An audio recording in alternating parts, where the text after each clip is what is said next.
difficulties this morning. And, that's par for the course. I am Shannon Penrod, and you're watching Autism Live in the only way that we can come to you today. And sometimes that's just the deal. I want you guys to know that we've been doing this now. We are coming up on the 11th anniversary of how long we've been doing this show. And there have been times, we're in the third studio that we've ever been in, and it takes a year off of my life every time we move a studio. There was a period of time in which we thought we were going to have to go live from a men's bathroom. You do what you have to do. And I'm glad that we're here this morning, and I'm glad that you guys stuck it out, because we're going to talk about some things today that have the potential to change your lives. And I don't say that lightly, because, every show we don't, maybe we have a message that isn't for you, and you're like, I don't have a small child anymore. What you're saying, Shannon, has nothing to do with me, right? Or other times you're like, you're talking about college. I have a 3-year-old. It has nothing to do with me. But today, the things that we're going to talk about have to do with everybody. So I'm really excited to be here and thrilled, and want to thank our producer, Traven, who just works and works and works until we have a way to get live. And that is the most important thing. So thrilled to be here with you, although late. And the chat is open. I want you guys to know that if you have stuck with us and you're here, or you're just tuning in, we're here and we're excited to be here this morning. We're going to be live for the next hour. We'll go late. We do that anyway, right? And we're going to be talking to you. I do want to tell you that this is one of those shows. We're doing a special series this summer, Parent to Parent, where I talk to you about a subject and give you the lowdown on what I have found out over the years.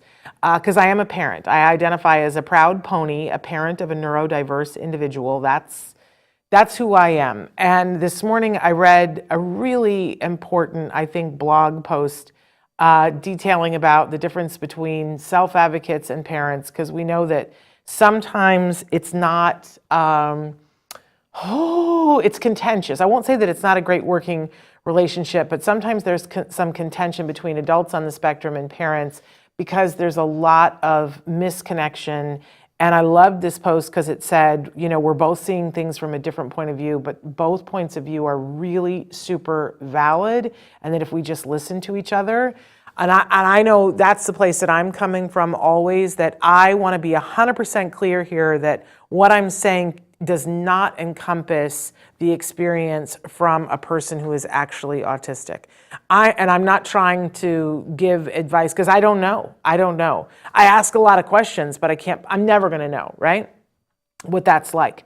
But what I do know, and the lane that I want to try to stay in, is as a parent, how can I help all of you that are out there, whether you yourself are the person on the spectrum, whether you are a person on the spectrum who is a parent, whether you are, a 16-year-old who's on the spectrum, whether you are a caregiver, maybe you're an aunt, an uncle, a grandparent, or a sibling, or you are a person who works in the field of autism. I feel like there's a perspective from being a parent many years on this journey that I can provide, that hopefully the intent is to be helpful to all of you to get to the place that you're trying to get to, which is very individual for everybody. So we have to be very careful about not ever saying that there's one size fits all. However, there is the human experience, right? And it doesn't matter whether you are on the spectrum or not on the spectrum, you're having a human experience. And what we're going to be talking today is about what are some things that have to do with being human, and if we understood those things, could we get to a happier, more productive life? So that's, because today we're talking about the 4 usual suspects. And in just a second, hello, Louise, how's Massachusetts? So thrilled that you're here. So when you understand what the 4 usual suspects are and how to be mindful of them, I feel like it's the key to happiness. That for happiness for you and for other people, and to getting good communication, regardless of how the person communicates, a really good thing. And I always think of it as like a lineup, the 4 usual suspects. So we're going to talk about that first in a second.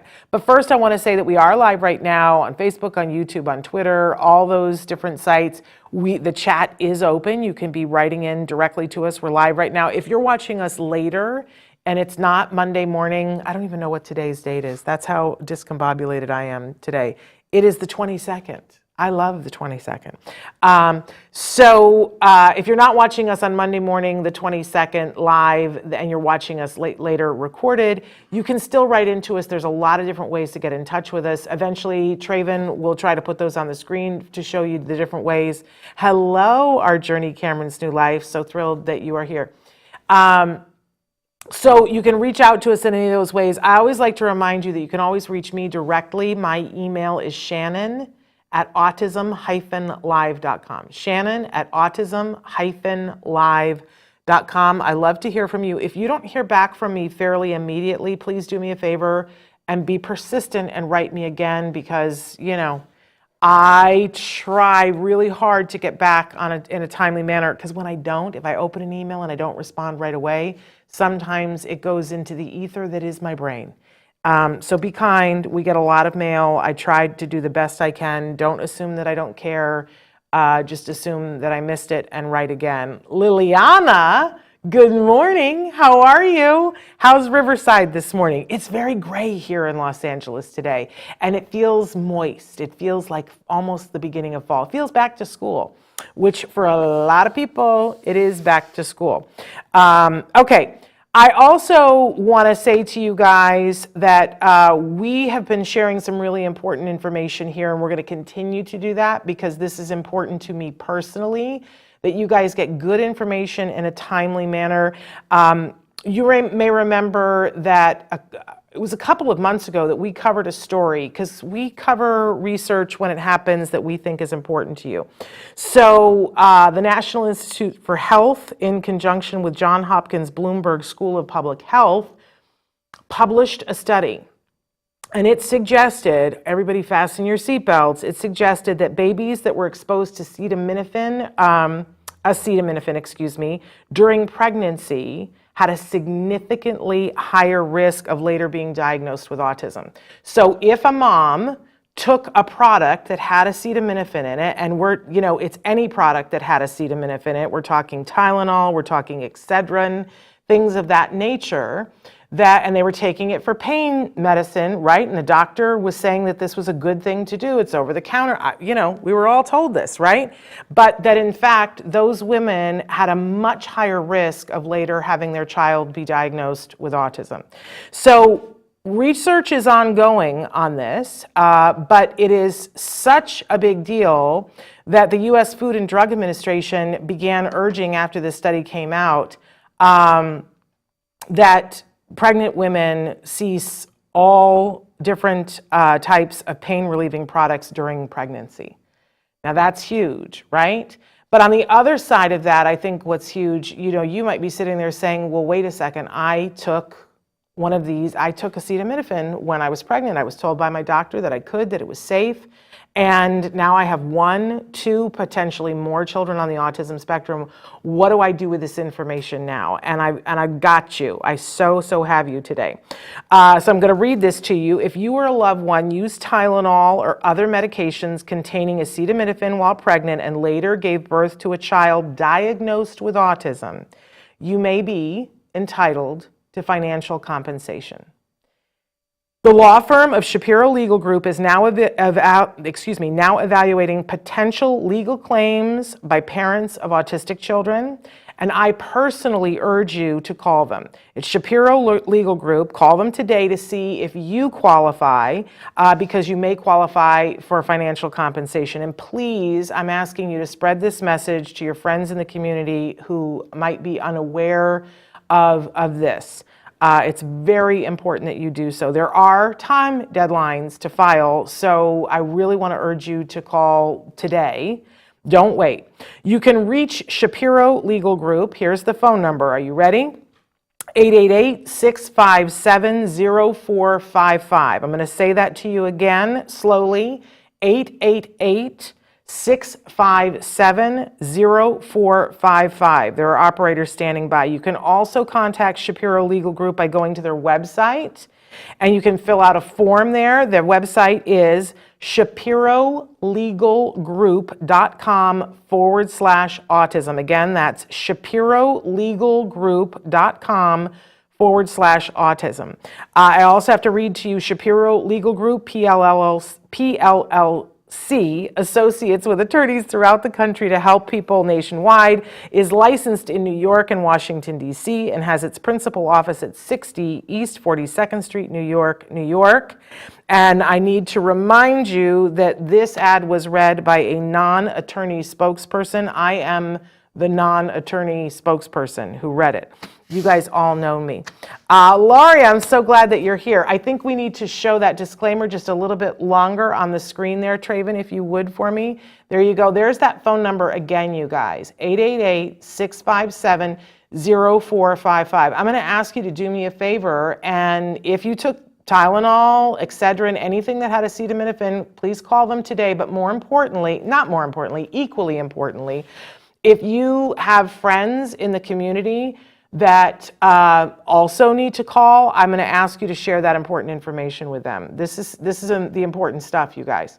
Okay, so glad that we had an opportunity to bring that to you this morning. That's important news. Okay, so our topic today is the 4 usual suspects. And you know, as I said, we got on a little bit late this morning because we're having all kinds of technical issues, which comes, there's something about the summer. We always have more technical issues in the summer. I don't know whether it's the humidity or the dryness, you know, it's always something, right? But also because we're pretty new in this studio, so, you know, we're working out the kinks here. But I'm going to be referring, we've been showing you my PowerPoint on the screen, but that's what we can't make happen today because it's being fussy. But we have a PowerPoint, and if you'd like to have the PowerPoint at a later date, you can write to me, Shannon at Autism-Live. Any of the PowerPoints that we've been doing during this parent-to-parent, you can write to me. We're happy to share that with you. So first of all, we're going to talk about the 4 usual suspects. And these are the 4 usual suspects. Whenever you guys ask this all the time, why is my child doing X? Whatever it is. And here's your answer. It's usually one of these 4 usual suspects. I will tell you that there's an asterisk after that because there's a 5th one that we're going to talk about before we're done. But there's 4 main reasons why your kiddo is doing something. So my first question that I want to ask you to, yes, thank you, Amnaz. I appreciate you writing in about the acetaminophen. Very important to spread the word. Okay, but back to behavior. You know, the first question that we have to ask is it random? And I know it's a beginner question, but you know, we all have to be beginners somewhere and start somewhere, right? Is it random? So let's say pick any behavior, and you guys can be writing in a behavior that your kids do. And it could be a behavior that isn't a problem, or it could be a behavior that is a problem, right? But you will notice at some point that there will be something that your child will do that you will go, I don't think I've seen that before. I've never seen a kid do that before. I had never seen a kid line up their cars before I had a child on the spectrum, right? And I was like, what's that about? What is that about? And then my child was diagnosed with autism, and a lot of times whoever diagnoses, somebody says to you, oh, well, they're just doing that because they have autism, which is no explanation. And we always want to know why, right? So I think it's important to lay groundwork and say that behavior is not random. And that there's no behavior that's weird or odd. When we see a kid who is playing with a string and he takes a piece of yarn and he goes like this, there are a lot, and they'll shake it and they'll do that. And a lot of people look at that and go, well, that's just weird. But that's from a place of ignorance. That's what that is. That's, or as my uncle would say, that's just ignorant, right? That's a place of ignorance. If we can come from a place as a group of people to have this discussion and say behaviors aren't random. There is no random behavior. Everything is happening for a reason. Then we have a basis to look at it, and we can, I'm going to say this, we can look at scientifically. And on the one hand, we're going to look at this scientifically, but we're going to look at what is the feeling and the emotion and the why behind it. Not just the dry as a stick in Texas science, which sometimes is a little yawn, right? But what's the story behind it, right? So there is no random. Let's just take that out of our vocabulary. And isn't that a relief if you say to yourself, okay, my child is right now throwing a tantrum. It's not random. Something is happening in this moment. And I'm going to give you the big spoiler alert. It's all about communication. What do we want more than anything else in the world? If we're parents and we have kiddos that are on the spectrum, kiddos, teens, adults on the spectrum, we want to be able to communicate with them. Is that not true? Can I get an amen on that? Because I think at the core, that's what look at Traven. Look at how good he is. The PowerPoint is back. Yay, Traven. So if we start to look at it and go, if this is them communicating, then it is incumbent upon us to next ask, what is it that they're trying to communicate? What is it that they want? Oh, you're so fabulous. Thank you. Do they have any other way to get what they want right now aside from the behavior that they're engaged in?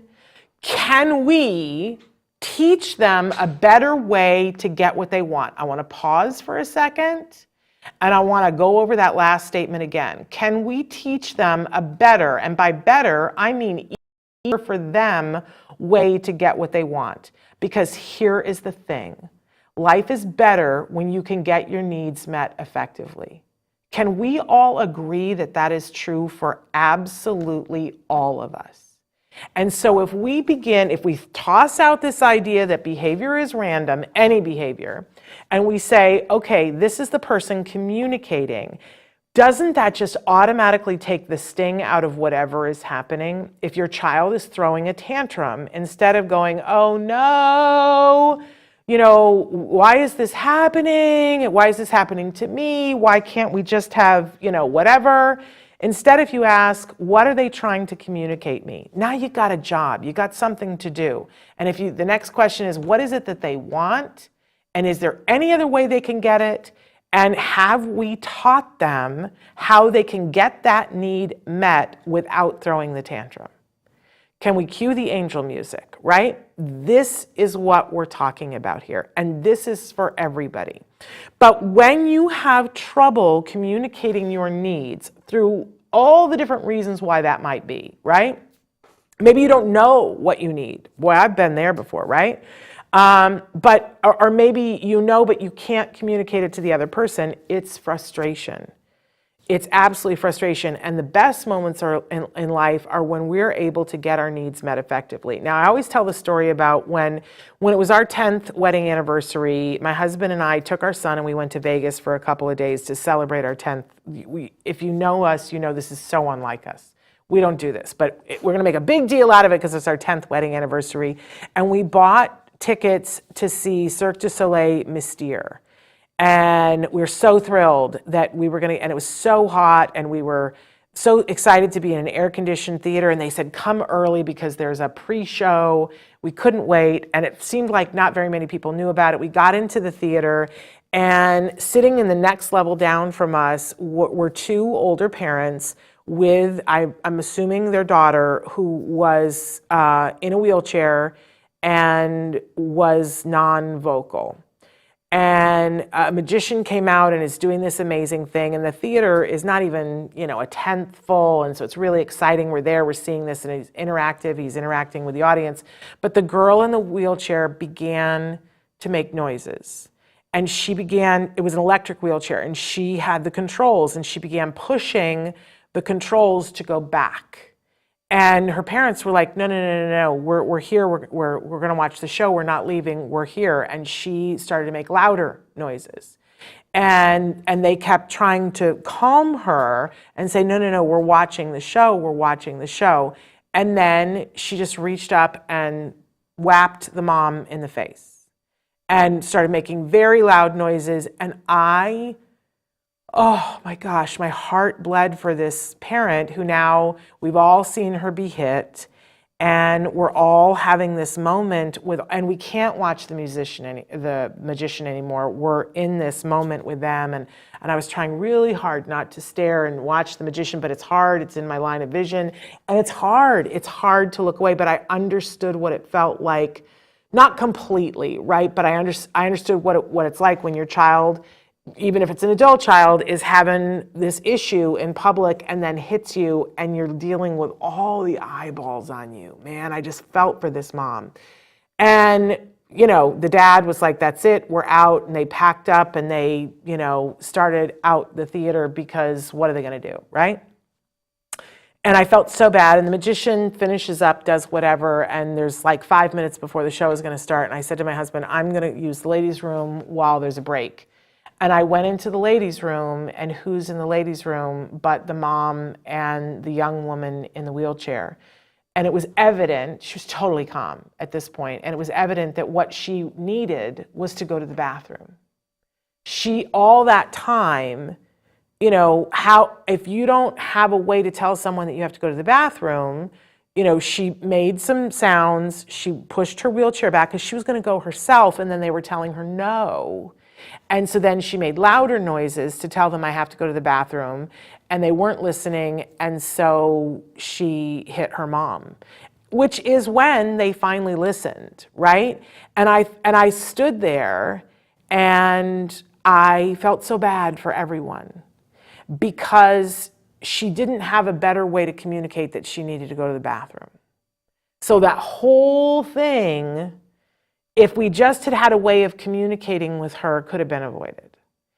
And I had already learned this because my son was already done with his intensive ABA by this point.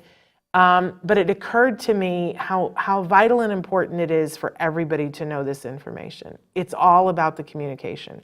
So the next time someone in your life, whether it's your kiddo on the spectrum or your partner or your business associate, the next time that they're engaged in a behavior that you're having a hard time with, ask yourself these questions. What is being communicated? What is it they want? Do they have any other way of getting what they want? Because you know what? If they don't, then of course they're going to do it this way. We all will. You and I will too, right?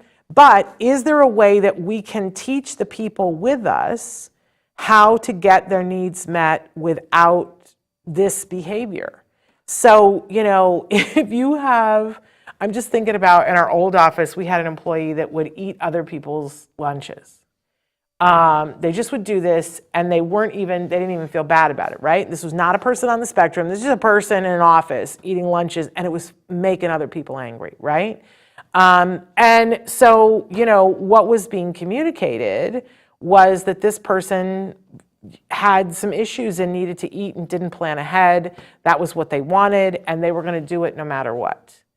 And they weren't somebody who planned well enough to, you know, be able to have their lunch. You know, one person, it wasn't me, had a discussion with this person's wife and said, are you aware of the fact that he's sometimes so hungry that he eats other people?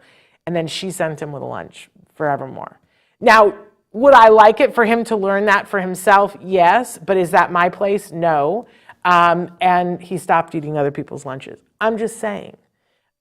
We can look at what's happening in a way and go, what's really happening? And it's all about the communication. And we all want to lead a better life. So, okay, function, what's the function? Do you remember Schoolhouse Rock and they would do conjunction, junction, what's your function? Well, I always sing that song whenever I think about function. Function, what's the function? So behaviorists will talk about this. So we're going to go to the science now, and they say that every behavior that happens more than once, I mean, sometimes you do a behavior just to try it out, right?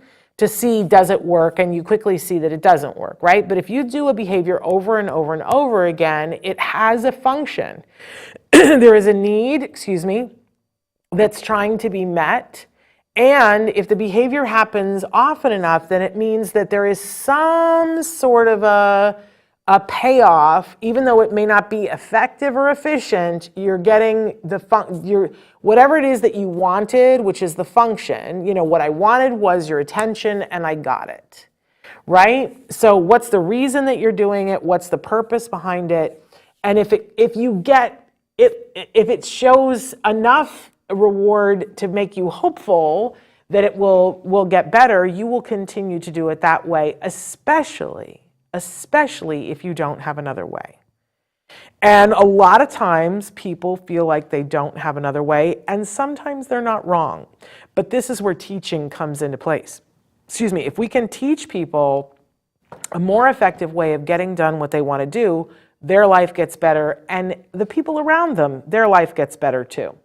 But I want to stay focused on the fact that it really is about making life better for the person themselves, because that's the truth. And if we stick on that page, it's harder to mess this up, and we don't want to mess this up. Okay, so let's talk about what are the 4 usual suspects, and there's your asterisk, right? So especially when we're talking about people who are preteens, it's almost always some combination of these 4.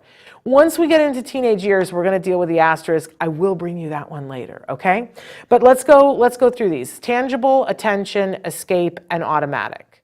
Okay, so those are the 4, and we're going to go through them one by one and talk about what they are and what the interventions are once you realize which one that it is. So a tangible. Tangible can be a person or a thing, or you want access to something.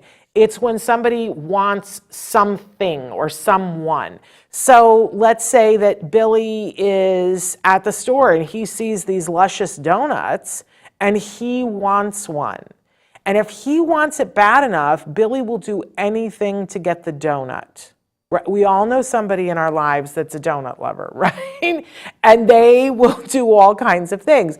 I remember my little nephew, my mother was having a garage sale, and my sister-in-law brought over a box of donuts, and my mother and my nephew, 2 of the biggest donut-aholics I've ever met in my entire life.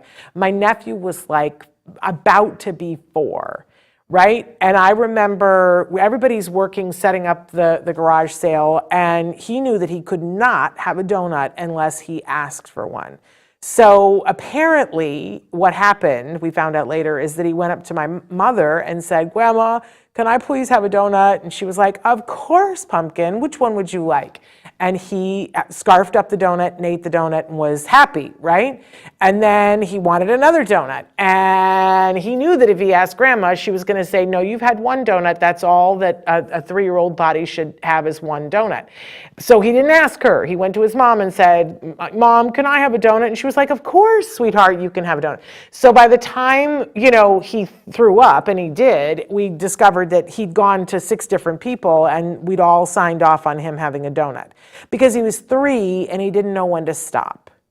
And I think it's important for us to realize that, sometimes people want things that aren't good for them.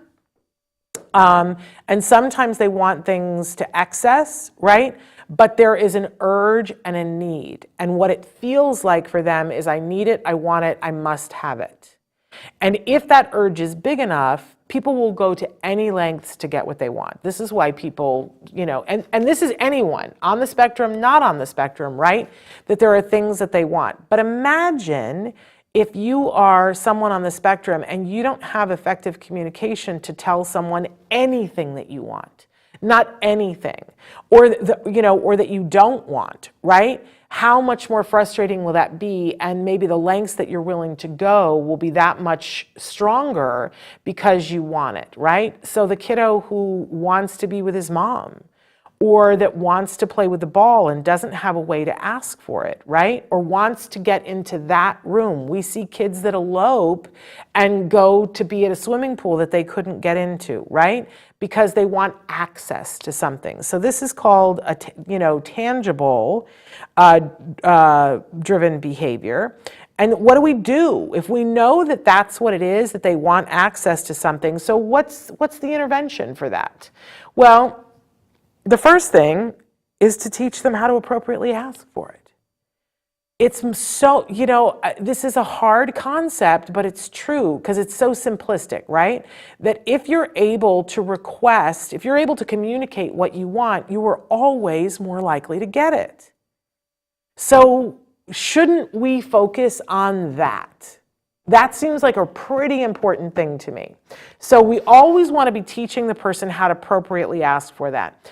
And it's important that we do this all the time, not just when the behavior is happening, right? So if the child is grabbing donuts and shoving them into their mouths, it's really hard to teach this then.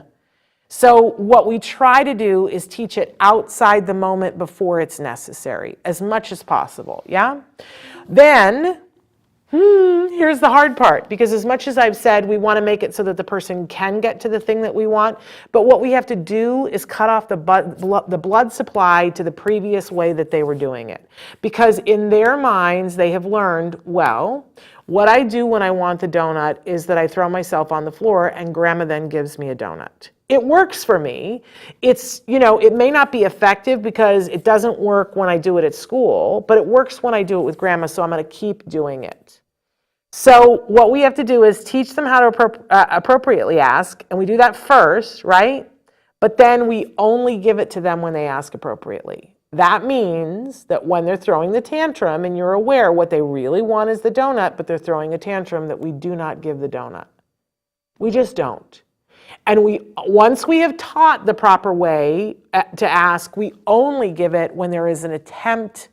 And it may that they don't get, maybe that they don't get it perfect, right?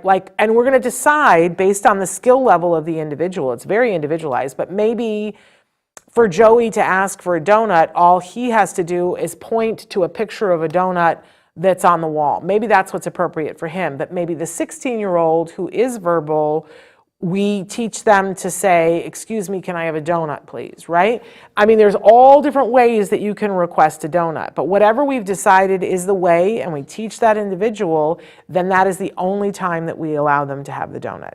And a lot of people get very footutsed about that and go, you're denying them the donut. No, we've taught something, and then we're going to give it when it is done in an approximation of the way that we have taught them. And remember that we're trying to do that so that the person learns, oh, it's so much easier. It's so much easier to point at the donut than have to throw myself on the floor. Because that's when the good life happens, right?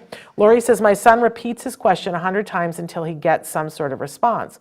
Also likes wearing no clothes at any time. The clothing is a sensory thing, but the repetitive question, we're not sure yet. Okay, so let me ask you something. If what I wanted was a donut, and I don't know what the question is that he's asking 100 times, and maybe you should write to me, Lori, but think about it. What is it that he wants?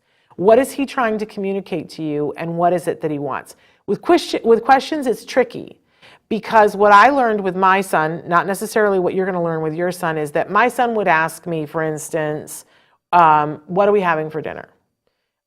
He learned that was a way that if he asked me that was a question that I was interested in, because I like to talk about food. It's a problem I have. And then I would go, oh, well, we're going to have this, that, and the other thing. But then 30 seconds later, he would say, what are we having for dinner?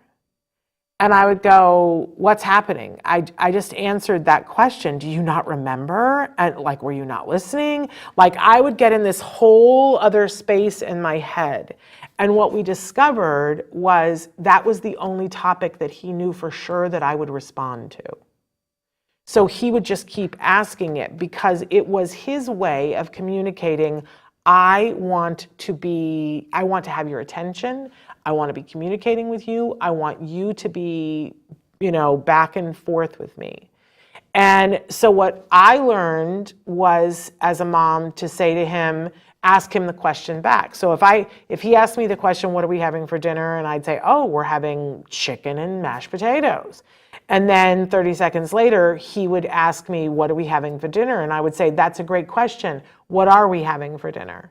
And he would say chicken and mashed potatoes. And then I would know that he knew the answer and that he was listening. And then I would ask him another question. And I would say, something that I knew he wanted to talk about. I would say, which, color car do you like? What, I don't know, a million questions, right? What game do you want to play when you see Jose again? Right? And then I would see the visible relief in him that we were having a conversation, that he had my undivided attention. Okay, so write in and tell me about, just checking what somebody wrote in.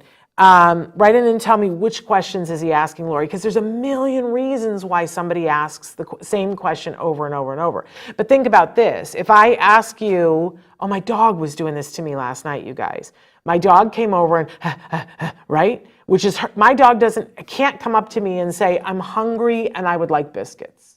She doesn't have the ability to do that. So she came over to me and I was busy doing something else and I, didn't attend to it right then. So then, she came over and I was like, go lay down. And so she did for a couple of minutes and then she came back over, right? And we did this dance like 22 times and she just persisted until I was like, what do you want? And not good behavior on my part, but I was frustrated. And I was like, what do you want? And I got up and said, show me. And she took me right over to the cabinet because she wanted biscuits. And I got the biscuits for her and I gave them to her. Oops. What did I just teach her? That if you really want biscuits, just keep pestering mom until you get them. Like I don't know about behavior, right? But it's my dog, and I know that there are people who spend a lot of time teaching their dogs to speak and have those buttons, and I'm choosing to do other things with my life, right? But with a child, that communication is going to be important their whole life. I absolutely want to take the time to teach them an appropriate way to ask for what you want so that you can get your needs met, right? But we also have to be listening. Shannon K says, my son does the same thing with questions, but he will repeat a statement until the other person repeats what he says. And, I'm sure, Shannon, that part of that is the way he is meeting you right now and that he knows for sure that you've heard him. But, you can work on that. He doesn't have to go through life having that. You can show him other signs that the person heard. Right? And you can build trust with him so that he knows he's been heard, because probably there was a period of time in which he was saying something and somebody either couldn't understand what he was saying and so he didn't get a need met and now he wants to make sure. If you think about it, it shows a whole lot of higher thinking that he's making sure that you heard him, right? But there are ways that you could work on that so that he can look for signs. Like, did they nod? Did they, there are lots of different ways that we can be acknowledged that we were heard. Thank you. I love that we figured that out. But in any case, when we're talking about a tangible, what we want to make sure is that there is a way that they can get the thing that they're asking for. Now, I know some of you are like, well, what they're asking for, we can't give it that often or we can't ever give it, but give some approximation of it. Because if think about if you really, really, really needed or wanted something, right? This is the core of who this person is. So figure it out. Sometimes this is a little bit of a conundrum. I love that Christina Adams, when her son was little, he just was so into planes and he wanted to see the airplanes all the time and he wanted to know how the planes worked, and she just decided, I'm just going to follow this until we get to the end of it. So, and she just took it incrementally. So there were books about airplanes, there were toy airplanes. Then she would take him to the airport and she would watch planes take off, and then eventually she paid for a pilot to take him in the cockpit and show him and go through the process of taking off in a small airplane. I think it's important that we just don't, when they show an interest in something, that we not completely poo-poo it. So do the approximations. But on the other side of it, it can become what they call perseverative, where they're not able to do anything else. So it's really important to set up a schedule of access. We hear Temple Grandin talk all the time about how she wanted to play with the metal plate on her bed and sand, that she wanted to lift up sand and watch it go through her hands and speed it up and slow it down. And she still says fascinating stuff, right? And so we can't just say, no, you can't ever have access to that. We set up a schedule and say, and we can show pictures and say, first we're going to do this, and then we're going to play with the sand. Right? people go, well, my child won't understand that. But if you use pictures, you can get a child to understand that. I encourage you to be working with a team, but understand that if we find that they want something, we have to teach them the appropriate way to ask for it, and we decide what that is appropriate for them, not for society, for them, at their skill level. That, in some cases it will be pointing to an icon, it might be sign language, it might be a vocal request, it might be typing. I mean, there's lots of ways to communicate, but we give them a more effective way of getting what they want, asking for it. And then when they ask for it, we give it to them. Later, we can make it less often so that every time they ask for ice cream, we don't give it to them, right? But in the beginning, we want to teach them that if you ask appropriately, we'll give you ice cream because it's less hard than throwing a tantrum, yeah? But the second one is hard too. You have to only give it to them when they're asking appropriately. Whatever the thing was you decided to teach it to them, that's when you give it to them. Okay, moving on. Let's go to our next one, attention. And I'll tell you something, this is a lot of it. I'm a former school teacher, and we were taught this when I was teaching, because I was at a good school that understood teachers' needs. We were taught these 4 functions, you guys. This is where I learned this, not when my child was diagnosed. I had to relearn it when my child was diagnosed, but I already knew this in the classroom. And the first thing I learned as a classroom teacher is that all kids have an attention bucket, and all kids need attention, different kids need different amounts, and you got to keep topping that thing off. And some kids need very little attention, and they're happy with just the smallest amount of attention, but other kids are so needy. And this is not a judgment. It's an acknowledgement of, well, that's how much this kid needs to be happy. It's just like my dog. I have 2 dogs, and 2 biscuits, and they're happy for 24 hours. The other one, it's 48 biscuits, right? She's bigger. She burns more energy. That's how many biscuits it takes for her to be happy. I'm exaggerating only slightly. So everybody needs attention. And our kids on the spectrum are not unique in this. They need attention, but different amounts. And let's remember that negative attention is attention. I always say, if you don't believe that, just look at a tabloid.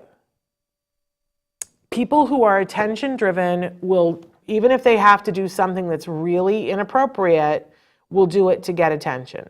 And they'll go to huge lengths to get attention. Here's a clue. If they only do it when other people are around and they don't do it when no one else is around, then it's attention, right? There's this epidemic of teens right now cutting themselves. And we've heard Dr. Grampiche talk about this before, that so many people say, oh, well, that's an automatic reinforcing. We're going to talk about that in a minute. And with some kids it is, but if they're only doing it so that people can notice, there's at least an element of attention to it. And it makes for a different intervention. So what do we do when it's attention? First of all, we have to, there it is again, teach them how to appropriately get attention. And we set up a schedule for giving attention even when they're not requesting it. Because a lot of times when attention is needed, it comes on suddenly, and while we're teaching a person how to appropriately ask for attention, we still need to be filling the bucket. So we set up a literal schedule of giving them attention. Boy, I did this in the classroom and it worked like a charm. For my kids that were super needy, there are teachers now who have little buzzers that are on a timer, so it'll give them a buzz every minute, and they remember and that's a little prompt for the teacher to give some soupçon of attention to that kiddo, going, good job. Some little amount of attention, because it keeps them maintained. I love this picture because look at that moment of attention between this parent, or this adult and this child, right? There's a soccer ball between them, which sometimes, we need to put something between us to be able to have this kind of contact, right? But there is communication that is happening here. And right now, this child, if we had a meter of how much attention they're getting, it would be like ding, ding, ding, ding, ding, ding, ding, ding, right? Now, with attention, it's hard because, especially if you're in a group setting at all, that you might make the decision like we talked about with the tangible that, okay, then I'm not going to give attention when they're asking for it inappropriately. So when the kiddo is, let's say that we determine that the kiddo is spitting, right? And the function of the behavior is that they want attention, because when I spit, that's when people give me attention. And we see that they're only spitting when they're in public, that they're never doing it in private, because spitting could be for other reasons than attention, right? But they look at it and they go, okay, they look at it in a bunch of different ways. And they go, okay, it's attention seeking, right? Then that means that not only are we going to teach them how to get attention, we're going to set up a schedule of giving them attention even when they don't ask for it, and we're going to stop giving it when they spit. Great, wonderful. And I know the plan and everything is wonderful, but now, my friend comes over and brings her son who's 5 and does not understand the intervention that we're doing and is not signed off on it. And my son spits and the 5-year-old goes, "Why are you spitting? I don't like it when he spits. Now that's attention. So we have to make every attempt to prevent them from getting attention with the challenging behavior. So if they spit and the 5-year-old starts to go, wow, we very quickly pick up the 5-year-old and go, hey, do you want to get some chocolate cake, and spirit them away so that the attention is not given. We do whatever we have to do.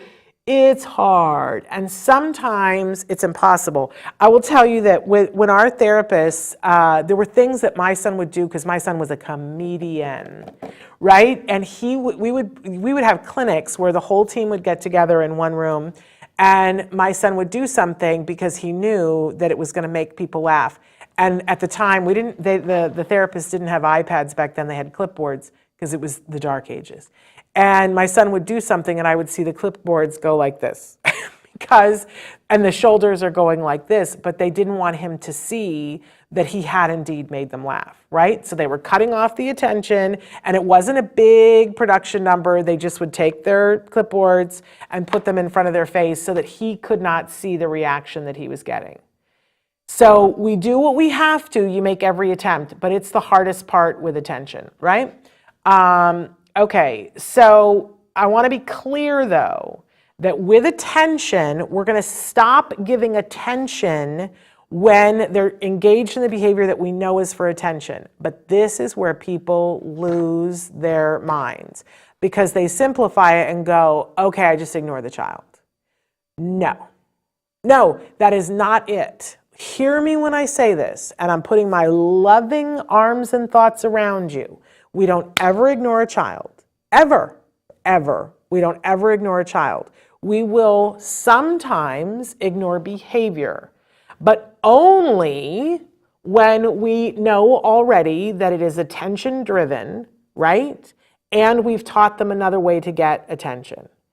Because what happens so often, and it makes me want to beat my head against a brick wall, is that people decide, my child is over there and they're beating the crap out of their younger brother, and they go, we're ignoring that.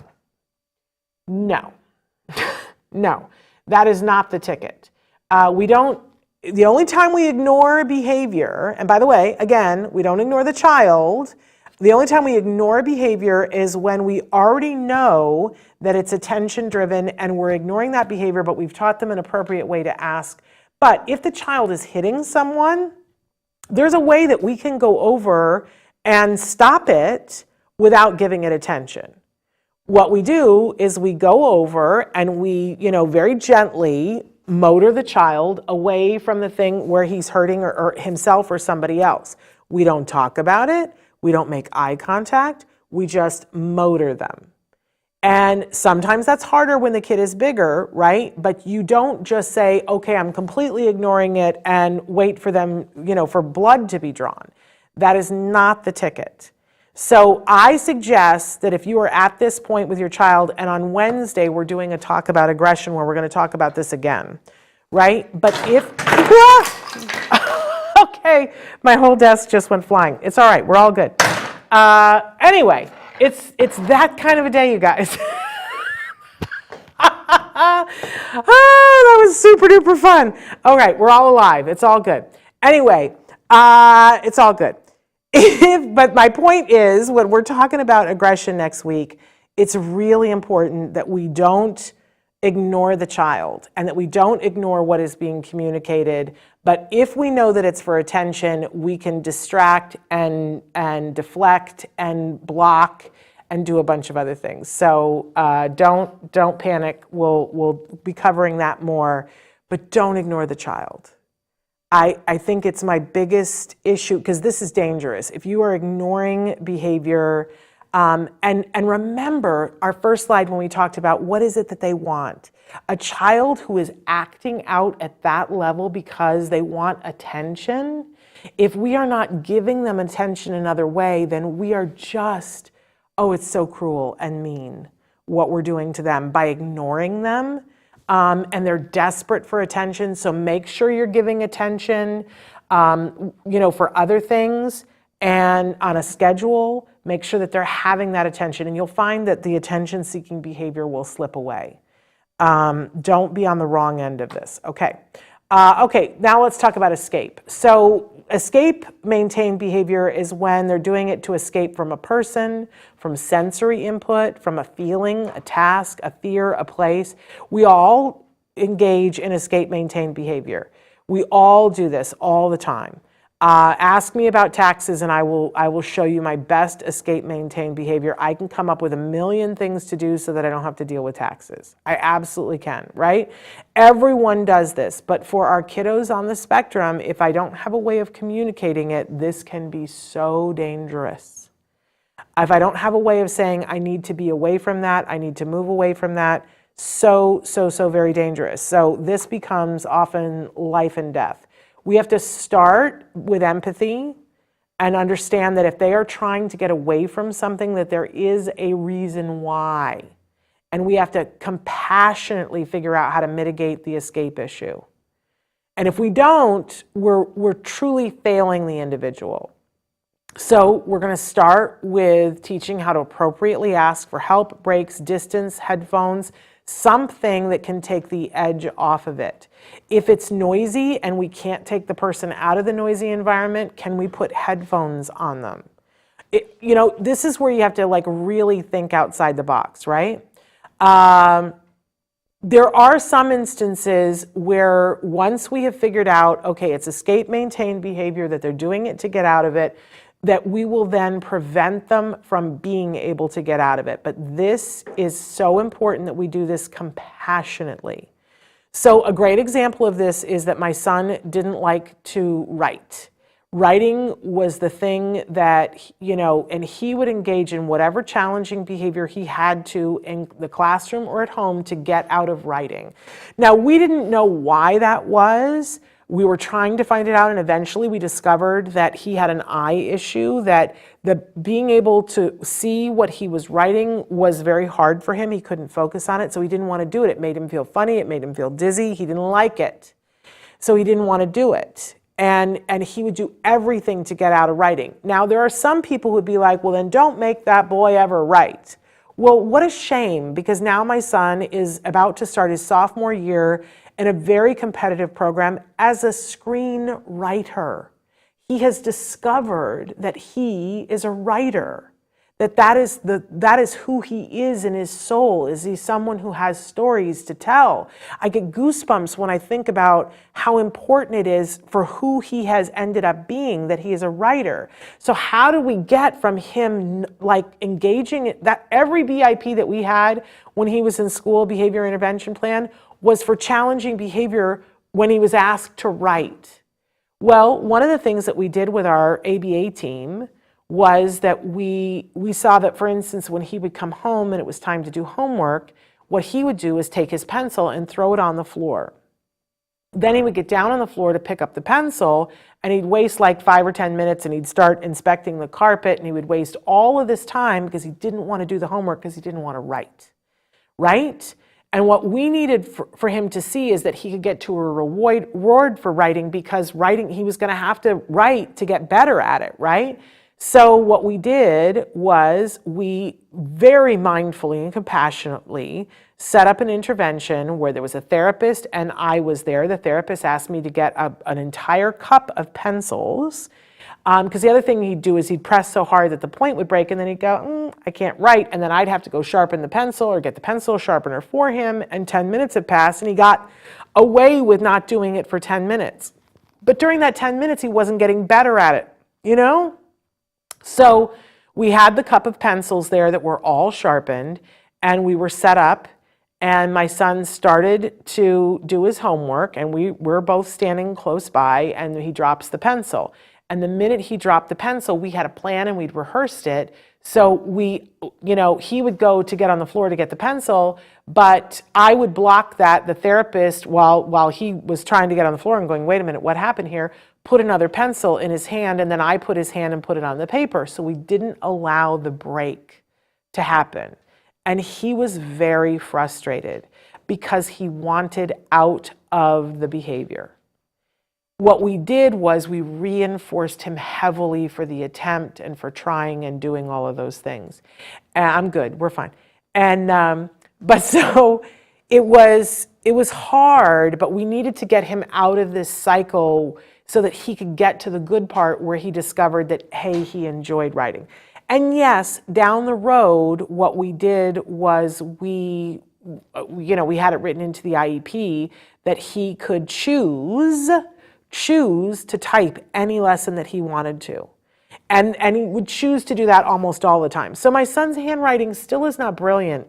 He's a great writer. He's a great writer. Who cares about, he could be a doctor, his handwriting, right? But who cares, because he's a great, great writer. So, but there are some things where we would not do this, about forcing them to do it and not allowing them to get the break, right? Like, obviously, if your child is afraid of heights, we're not going to take them to heights and force them to do it, okay? We notice that it says here on the slide that we slowly work on the tolerance of sensory issues, whatever those would be, and we're mindful in an intervention when fear or trauma are present. And if, you've got to come from that place. You absolutely have to have empathy, because when it's escape, there's something real that's happening. It doesn't mean, though, here's I think my point with all of this, it doesn't mean you just give up and go, oh, well, I guess then they're not going to be able to do that, right? But there is a mindful way of working on it so that they don't have to be stuck. I shiver when I think about, what if we had just said, well, then he won't write. Then we're just not going to work on that. Then my son would not have found this deep, deep part of his soul that he tells me all the time, Mom, I'm a writer. Okay. All right. Then our last one on the original 4 is automatic reinforcing, that there's something about the behavior that's an inside job, that it's giving them a reward on the inside. I put the picture here of somebody doing VR because it's a lot like when somebody's doing VR. They're looking at something and they're reacting to something, but you can't see what it is, right? You can ask them and maybe they can tell you, but sometimes, they can't describe it for you, right? It's the same thing with something that's automatic reinforcing. So they're engaging in a behavior that something is happening internally for them that is rewarding enough that they want to keep do it. So again, we know that there's sometimes a behavior can have elements of more than one thing, but we talked about with attention that if they're not doing the behavior when no one is there, then it's definitely attention, right? But if they're doing the behavior even when no one is there, then we know that there's an element of automatic reinforcement, because we know for sure they're not doing it for attention. And often a behavior can look like it's one of those, but this is a clear define. If they do it when nobody else is there, it's automatic reinforcing. If they only do it when other people are there, then there's automatically an element of attention to it. Okay, so I just need to say again that it's important that we acknowledge that it does have a function. There is a reason for it. It's not random. It's not weird. And even though what they're doing may not be functional in that it's not actually meeting the need, and it could actually be something where they're hurting themselves, it is important to remember that there is a need there and we've got to safely replace it.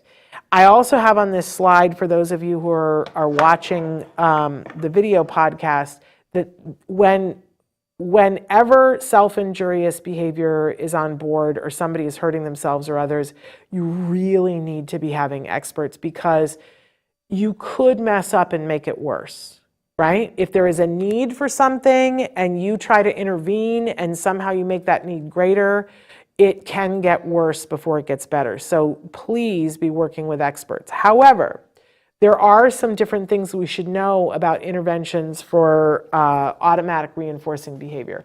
Again, we start with the same thing. It's a theme. Teach a more functional way of meeting the same need. So if what I'm doing is peeling the skin on my fingers because I've got a need, it's important that we figure out what the need actually is. Is it that you need something to do with your hands? Because there are all kinds of fidgets that we can give the person. Is it that you need to actually peel? Then, we can put, glue on a surface and have them peeling it off so that the need is being met. But if it's that they're needing to scratch themselves, that's an entirely different intervention. But we need to give them a way that isn't hurting them. This is essential, right? Fill the need, fill it in a way that it doesn't hurt anything, in a more functional way. We have to, if it is automatic reinforcing and it's not self-injurious, we have to give them a way to get the need met. And sometimes a schedule is the thing. We already talked about that with Temple Grandin. We have to reduce and remove access to injurious elements. So, for instance, if, what they're doing is not so much scratching themselves, but taking, let's say, a pencil and digging into themselves with it until we can figure out what the function of the behavior is and have it met a different way, we've got to remove the pencil so that they're not digging the pencil into their hands. You've got to work on this safely, right? We also want to ask ourselves, is it necessary to work on this behavior? If it's automatically reinforced, like, some of our kids flap. And is it necessary? Is it like, if it's a 3-year-old, there are some hand skills that we want the 3-year-old to be doing. Can we work on that and still have the hand flapping on a schedule? If we can, why do we need to work on that? I think a lot of times when I talk to parents, it's like, well, it looks weird.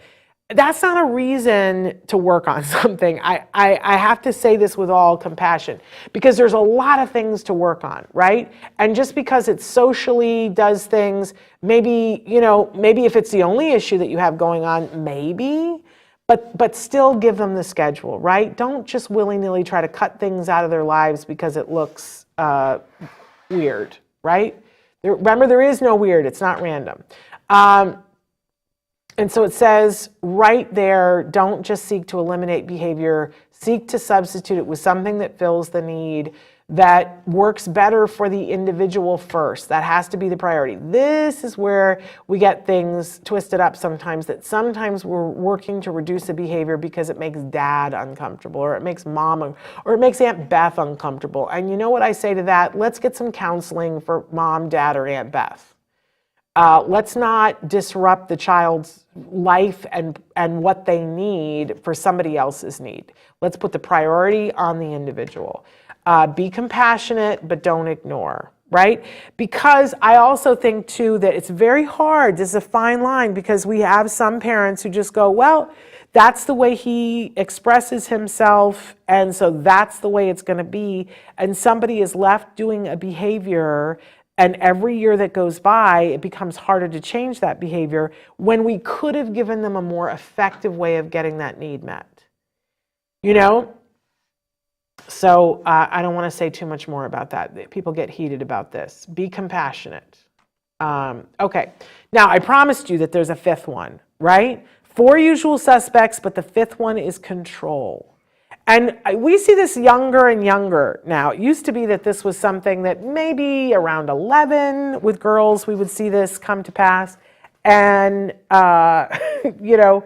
With boys, maybe it's a little bit later, but now we're seeing it with younger and younger kids. And you can tell when there is an element of control there because you see a great deal of anxiety. Sometimes we will see an individual do the exact opposite of the thing that they want. The parents will write in and say to me all the time, well, my child loves Legos. And we were in this moment where we were telling them, you know, we're not going to do this, but you can have Legos instead. And the kiddo was like, I'm not playing with the Legos. And what, you know, when they don't want the thing you know that they want, like, you know, what is this, right? But that's a sign that it's about control. And kiddos that have very rigid rules, it has to be this way, we have to go down this street, the cars have to be exactly lined up like this, and that have meltdowns whenever anything changes. Those are all signs that control is at play, especially when you see that anxiety piece. This becomes really important. Now, I think we all understand this one the best, right? As adults, because we walk around, I don't know, maybe it's just me. Maybe I'm just telling on myself. But there's a large part of my day that has to do with anxiety about control. And I've had to learn this for me as an adult, that when I'm having anxiety, it's because there's some element of something that I feel that I can't control that I want to control. And if I will stop myself and talk it through, and by the way, I learned this in cognitive behavioral therapy, and go, hey, what's happening here? And ask myself, do I have any control over that? No, I don't. What do I have control over? And then I take action in that, then I can reduce my anxiety without meds. It's great. But how do we do this for our friends and our kiddos and our teens and adults that are on the autism spectrum? Well, the first thing we have to do is we have to give them choices. And that we have to give them as much possible control as we possibly can. Now, sometimes this seems like it's ridiculous because if it's an 8-year-old on the autism spectrum, let's be honest, there's not a whole lot of things that they have control over. Right? They have to go to school. They have to get dressed. They have to wear clothes, right? And these are the rules that we have to adhere to the rules. But within those, ask yourself, what could we let them control? Well, you can totally let them control the clothes that they are wearing. And you can control which choices you give them. You can put 2 outfits out and you can say, you can wear this or you can wear that, right? And, you know, you can make it as reinforcing for them as possible. Remember when parenthood started and the boy was being diagnosed and one of the symptoms was that he only wanted to wear his pirate outfit to school. And he only had one pirate outfit and the parents were like, what are we going to do? You know, and I would tell you, if we're coming at this from a place of compassion, I know parents that have made the same shirt and the child wears this, but you know, it's the same material, it's the same shirt, but they have 8 of them and they do the laundry. So there's some in the laundry and there's some in the drawer, right? And the kiddo wears the same thing every day. I'm just going to say, who's it hurting, right? So, you know, giving them a choice. Well, you know, here are the choices. I didn't give you the choice of not wearing anything, but within the, you know, you can wear this that's super soft and doesn't have tags, or you can wear this. And listen, other kids like things that are a little stiffer. I don't understand it. I don't have to. It's individual, right? But let them be in control as much as possible and then teach them coping strategies for when control isn't possible. Now, with a teen and an adult who understands language, cognitive behavioral therapy, help me, right? I'm the poster child, it helped me. When kids are younger, we give other strategies. My son, we learned that he would crash into people because he wanted the sensory input from that, right? So we tried to teach him what were the things that he could do to give himself sensory input. And when he was younger and they would sit on the mat, he would sit and squeeze his little feet, and then we taught him how to squeeze his hands and how to sit and give himself a hug. And then as he got older, you know, there are things that we taught him. I'm doing all of them because these are things you could be sitting in a meeting and talking to other people. And if you're having anxiety, you can give yourself a little self-massage, even in a high-level meeting. You can be doing that, or be rubbing a place on your palm, and those are all coping strategies. And it's, that's a drop in the bucket compared to all the things that you could do, but it's so variable, right? So what is the issue that they're having? What do they need to have control over the moment, right? We teach them how to deal with it when you don't, because it can be as simple as putting your hand down on the desk and then in your brain, nobody else sees, but registering, I feel the pressure of my hand, and talking to myself, which mitigates some of the anxiety that I'm feeling. But here's the thing, so important that we not take away control as a punishment. There was a case a couple of years ago of a parent who wrote to me, and his son wasn't living with him all the time, but he would come and visit, and there were younger kids in the house. And, what would happen is that he would be sent to his room, and he would have a meltdown whenever he got to his room. And Dad was saying, I just don't even understand this. He likes his room is wonderful. But then the more we talked about it, the more that we saw that what he wanted to do was be in control of where he was. And so when they would say to him, you have to go be in your room, you have no control anymore of who you're talking to, that for that kiddo, that was the ultimate in loss of control. It was like being in prison. And he hated it, and he would have the mother of all meltdowns.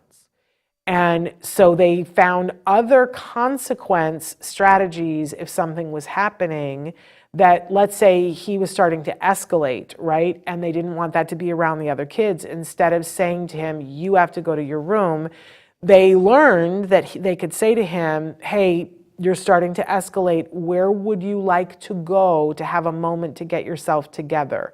You choose. And sometimes he would choose to go to his room to do a breathing exercise before coming back. But you see, it was his choice about which one to go to. It was not a punishment. It was just a discussion that they could say to him, hey, buddy, you're escalating. I see you're having a hard time. Where do you want to? And they taught him strategies for how to deal with it, but then they gave him the choice, where do you want to go and work on it? Shannon K says, yes, this is exactly my 5-year-old son. Last year, he wore the same yellow shirt every single day to school until December. And these becomes the stories that are our lives. And other people might look at that and go, what are you doing? And I just say to you, they have no idea what you're doing, and you're working on so many other things that are so much more important.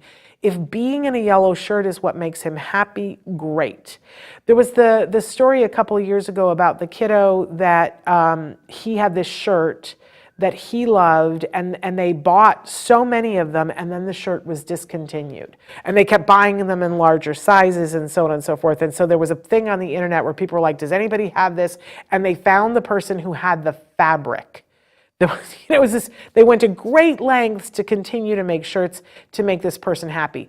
I think that we should do that. Now, if it gets to the point where, at a certain point there was going to be no fabric left in the world, and I think if you have time, you teach them coping strategies to deal with a little bit at a time another shirt. They don't have to be stuck in that mode forever, but it's about being conscious and making choices about, is this the thing to work on right now? And if he's 5 and he's going to school and he's doing okay, if he wears a yellow shirt and we're working on a bunch of other things, I applaud you. You probably did a lot of laundry.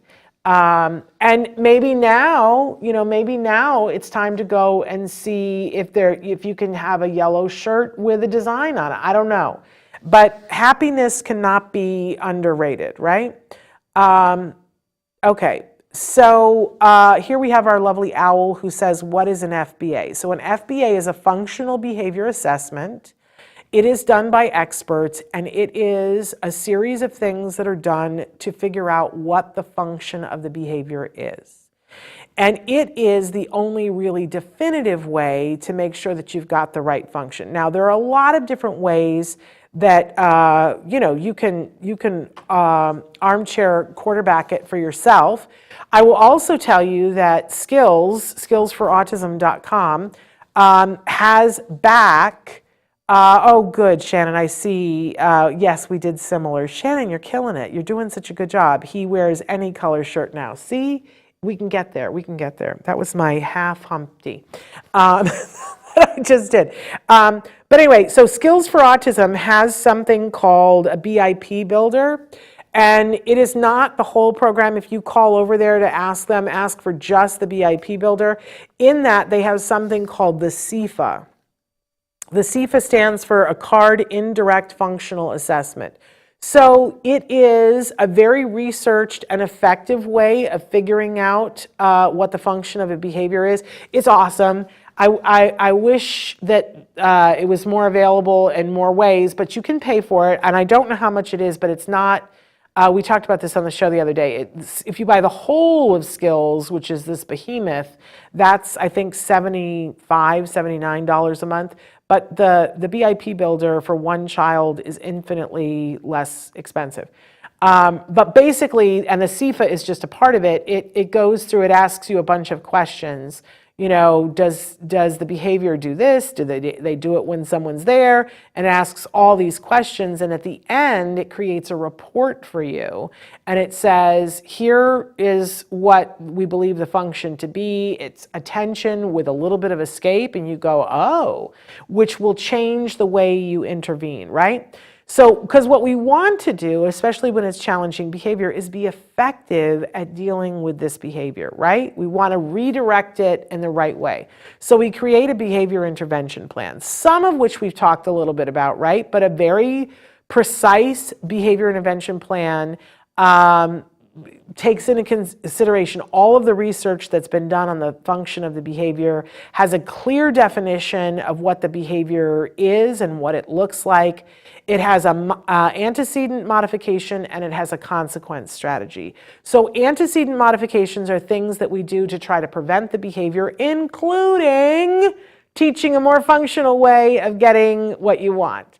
If we leave that out, we have failed. It's a bad BIP.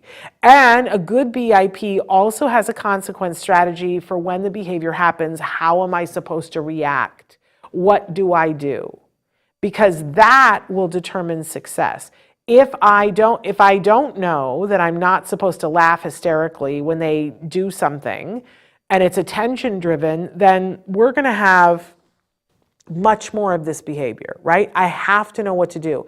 Now, in the school, it's so important that everybody understand the BIP because, as I said earlier, you can have everybody on board and be, taking care of a challenged behavior. But if you have a leak somewhere, then the behavior will continue to happen, and it might continue to happen in all settings. A great example that when my son was little, before, he was between the age of 3 and 4, he wasn't even starting preschool yet, and we were doing intensive ABA at home. We had the best team. Oh my gosh, such a good team, right? And the only time that he wasn't with me or with our ABA team was when he would go to school once a week to have an hour of OT, and there were 2 times a week where he would go and have a half an hour of speech. That was the only time, and I wasn't allowed to be at either one of those things, whatever. And my son started hitting me in the head. And we talked about it with the ABA team, and we had a behavior intervention plan. They did a functional behavior assessment, and they found that there was an element of attention to it. And so they said, they worked with me to figure out how to do an antecedent modification, how to give him more attention on a regular basis, how if I messed up and he hit me, how to, first of all, how to block it and so on and so forth. But if I messed up and he was able to make contact with me, how I would react, which is that I would block it from happening again, but there were no words. I didn't, do anything, but I would remove him from me so that he definitely did not get the attention. Not ignoring the child, and not fully ignoring the behavior, but not giving it attention, okay? And this, great, and we saw almost immediate improvement, fabulous, wonderful. And then it started happening again. And we were like, what's going on here? And they said, well, is there anybody else that he's hitting that's giving him a reaction? No, it's not happening. It's just not happening. And so now it's like, this big discussion. Do we have the right function? Is it possible that there's another element to it? And I will tell you, we're going to talk about this on Wednesday. But with hitting, sometimes it starts out being for one function, but then it becomes automatically reinforcing because they like the feel of when they hit something. And we don't want that, right? So we began to be worried about that. And then one day I picked him up from OT. And as he walked out, he just to the OT person who went, oh, hey, don't do, and I went, what just happened? Why, what's going on? And she was like, oh yeah, he does that pretty much every session now. It's like, you didn't tell us? We have an intervention for that. And is that how you react every time? Because she was not part of the behavior intervention plan. So, word to the wise, make sure that all the professionals that you're working with understand what the behavior is, what it looks like, what the behavior intervention plan is, and how to carry it through. Because that is pivotal important. I will also tell you that they will tell, the professionals around you will tell you that they understand all aspects of what we just talked about, and then they will do something that is not in alignment with what we just talked about. They won't bring compassion to the table. They'll intervene on something that is not helping the individual, but is helping everybody else. And I tell all of you, be careful, be mindful, be compassionate, but hold people to a very high standard when they're working on changing a challenging behavior.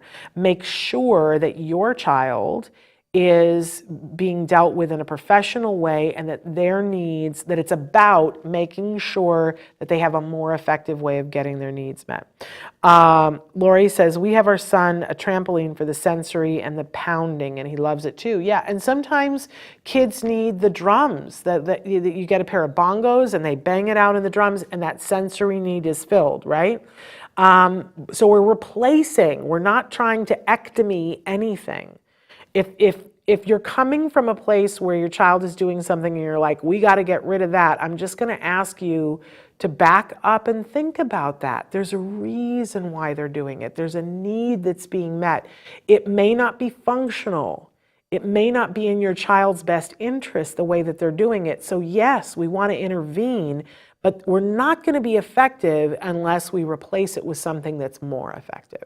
That's the key to the whole thing, and what will happen is you will have a happier child because their needs, remember that first slide that we were on where we talked about, I think that was the last slide, let's make sure.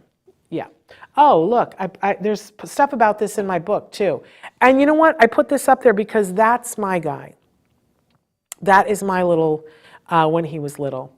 That's what I looked like when I was in all of this intervention. Notice the white hair now. I was dyeing it then. It was white then too, and I was dyeing it. But that's one of my favorite pictures because you know what that is? I'm gonna cry.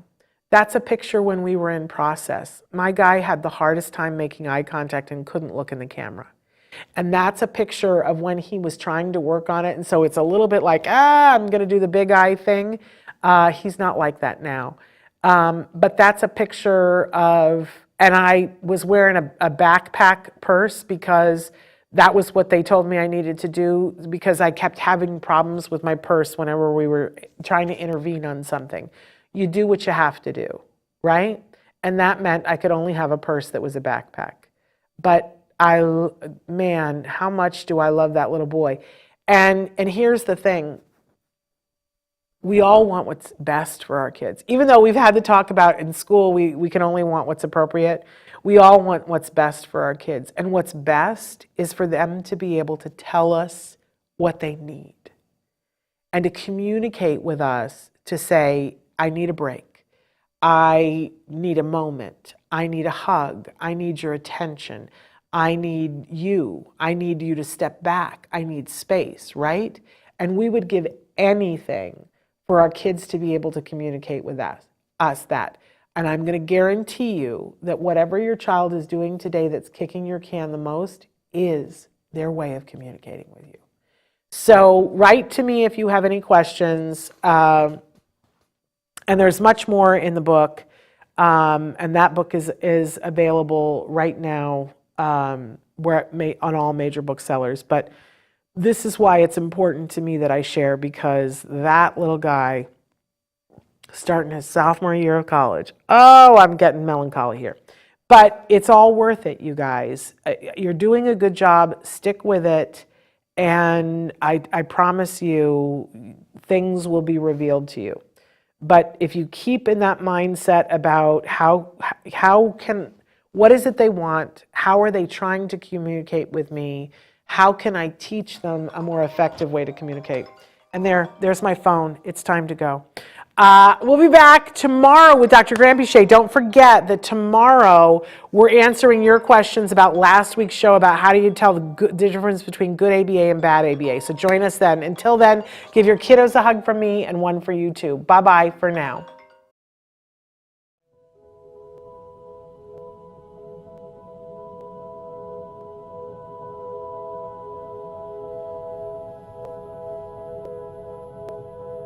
If you found anything helpful in this video, please give us a like. In fact, make sure that you smash that subscribe button on YouTube and give us a like on Facebook. You can also follow us on Twitter and on Instagram for important updates. And please download our free podcast wherever you get your podcasts. Thank you so much. See you next time.